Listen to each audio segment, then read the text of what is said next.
Assalamualaikum warahmatullahi wabarakatuh. Salam jumpa dan salam supranatural. Sahabat TH2, kali ini kita berjumpa lagi dalam episode berikut ini. Dan kisah ini cukup menarik sahabat TH2. Untuk itu saya mengajak sahabat TH2 untuk kita simak bersama-sama.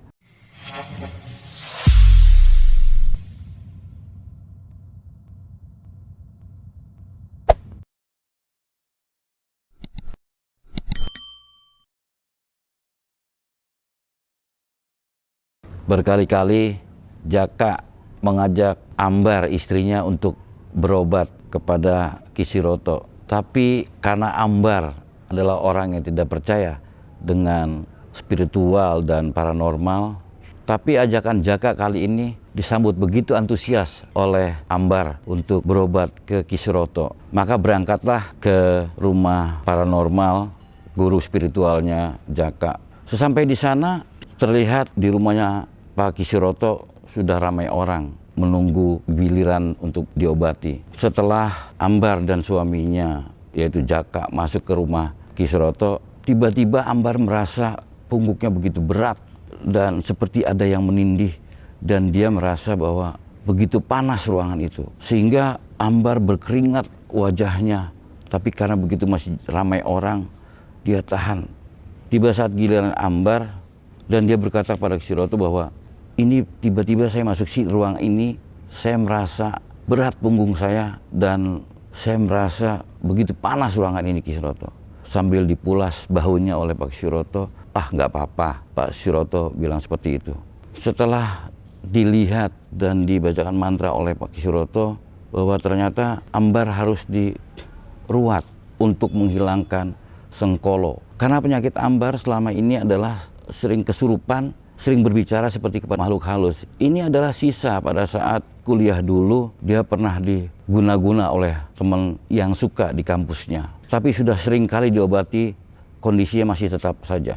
Seperti Kisiroto bilang bahwa ini harus diruat dan harus dihilangkan sengkolonya. Kebetulan ini ada air, rendaman bunga kantil dan bunga melati. Mas Jaka bisa membawanya Ambar ke belakang untuk dimandikan sebentar. Maka Jaka membawa istrinya untuk melaksanakan perintah Pak Kisiroto. Selesai, kembali menghadap Pak Kisiroto dan sambil dibacakan mantra untuk membuang sengkolo dan diruat semacam itu, Pak Kisiroto berucap bahwa ini kita coba untuk menghilangkannya, tapi ini mungkin sudah terlalu lama yang ada di dalam tubuhnya Ambar.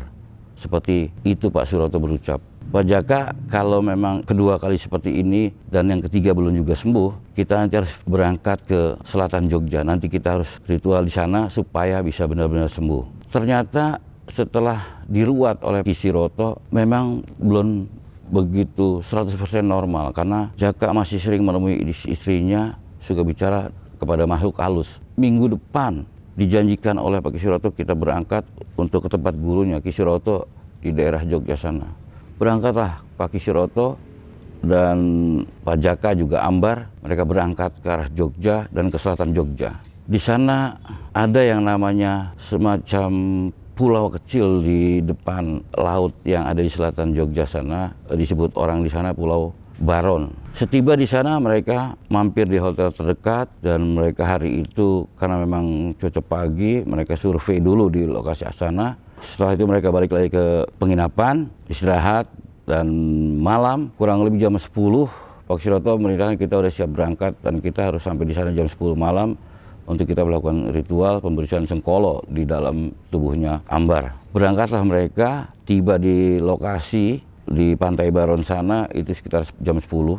Diperintahkan oleh Pak Kisiroto, Mbak Ambar harus dimandikan dulu seperti ini, sudah disiapkan air, rendaman bunga kantil dan bunga melatinya. Terus harus mengganti pakaiannya dengan sarung panjang atau kemben semacam itu, ditemani oleh suaminya Jaka, dibantu juga oleh Pak Jaka dimandikan sambil dibaca mantra oleh Pak Kisiroto. Dan setelah itu dipasangkanlah melati yang sudah dironcek di lehernya Ambar sambil diiringi oleh Jaka di belakang Ambar, seolah-olah menggotong atau mendorong Ambar ke tepi pantai. Kisiroto dari kejuan tetap melakukan ritualnya. Sambil menunggu sebentar, tiba-tiba ada makhluk yang keluar dari sana, itu buaya begitu besar. Dan dia menyandarkan kepalanya di pinggir pantai itu. Terkejut Pak Jaka dan Ambar. Dan buaya itu berucap, apakah ini akan kau sembahkan kepada saya?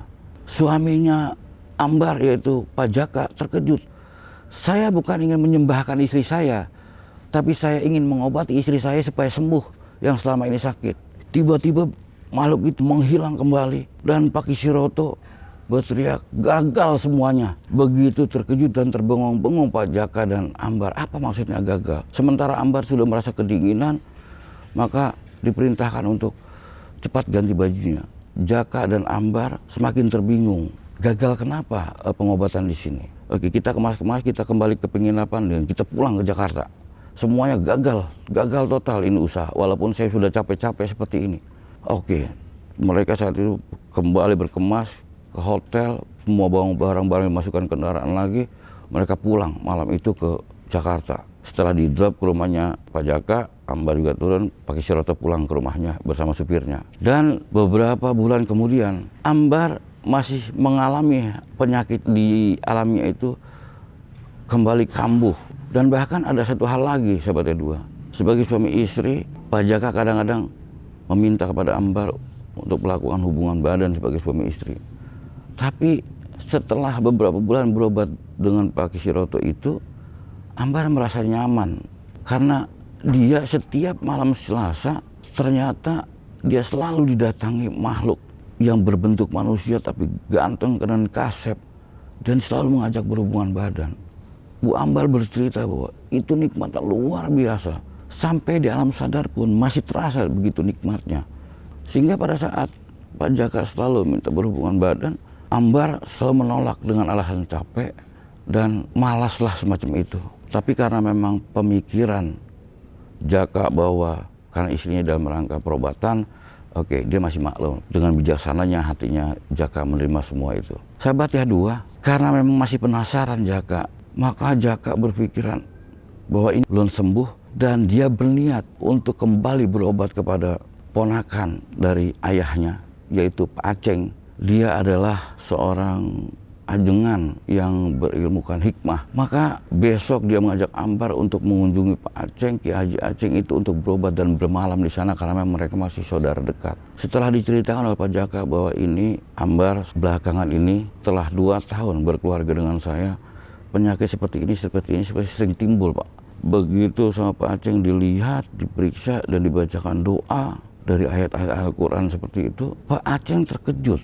Dipegang kepalanya Ambar. Ini sudah berapa kali sering dibawa ritual-ritual. Pak Aceng bertanya kepada Jaka. Memang ada beberapa kali Pak Aceng ini di ritual oleh guru spiritual saya Pak Kisiroto. Waduh, ini bahaya, Pak Aceng bilang.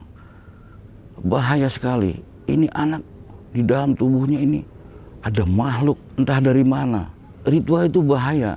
Karena ternyata anak ini, Ambar ini akan dijadikan tumbal dan dinikahkan oleh makhluk yang ada di Kali Kemadang di Pantai Baron sana, sahabat dua. Terkaget Jaka mendengar itu. Niatnya dia ingin mengobati istrinya, tapi ternyata salah alamat dan salah diperlakukan oleh guru spiritualnya. Begitu kecewanya. Oke, tidak apa-apa, tapi malam ini saya akan melakukan semacam ruqyah. Malam ini kita ruqyah biar selesai bahaya anak ini. Sudah lama rupanya seperti ini. Pak Aceng bercerita seperti itu. Setelah disiapkan semuanya Pak Aceng pasti sudah ngaji dan semuanya. Tiba-tiba Ambar itu mengamuk, sahabatnya dua. Dia menendang semuanya, tenaganya begitu besar. Pak Aceng dan Pak Jaka sampai terpental dan ditendang oleh Ambar yang seperti kesurupan. Pak Aceng bilang sama Pak Ambar, biarkan. Sama Pak Jaka, biarkan. Ini makhluknya pengen keluar, tapi dia menolak. Terus akan saya ritual lagi. Terus seperti itu dibimbing, didoakan sama Pak Aceng terus sampai ngamuk dan segala macam. Barang-barang yang di situ dibuang, ditendang sama Ambar yang dalam kondisi tidak sadar. Lama-lama sahabatnya dua, Bu Ambar akhirnya lemas dan dia tertidur pulas. Di situ Pak Aceng bercerita kepada Pak Jaka, ini sepertinya makhluknya begitu besar dan ganas sekali di dalam yang ada di dalam tubuh Ambar. Tapi alhamdulillah untung dia bisa keluar. kasihan anak ini. Selama ini menjadi tumpangan dari makhluk itu. Dan ini akan diniatkan untuk dinikahkan. Dan dia menjadikan tumbal. Biarkan dia tidur sambil dibacakan doa oleh Pak Haji Aceng itu. Ambar tertidur pulas. Tapi setelah diperiksa oleh Pak Aceng bahwa itu alhamdulillah makhluk itu sudah keluar yang menguasai Ambar selama ini. Dan ini boleh dinyatakan sembuh oleh Pak Aceng. Untuk itu jangan sekali-kali mengajak ritual lagi. Ini satu kisah yang bisa kita ambil hikmah positifnya. Dalam berikhtiar pun kita harus selalu berhati-hati. Karena salah-salah bisa dimanfaatkan orang lain. Bukan kita sembuh, tapi kita malah menambah penyakit. Yang kedua, sahabatnya dua, bahwa yang namanya melalui ritual tidak menggunakan ketentuan-ketentuan yang disebutkan oleh Allah Subhanahu wa Ta'ala, maka itu adalah akan semakin merusak dan membuat semakin sakit seseorang. Demikian kisah ini yang bisa saya sampaikan, sahabat Ya2. Jangan lupa selalu bersalawat kepada Nabi Muhammad SAW. Assalamualaikum warahmatullahi wabarakatuh. Hati-hati.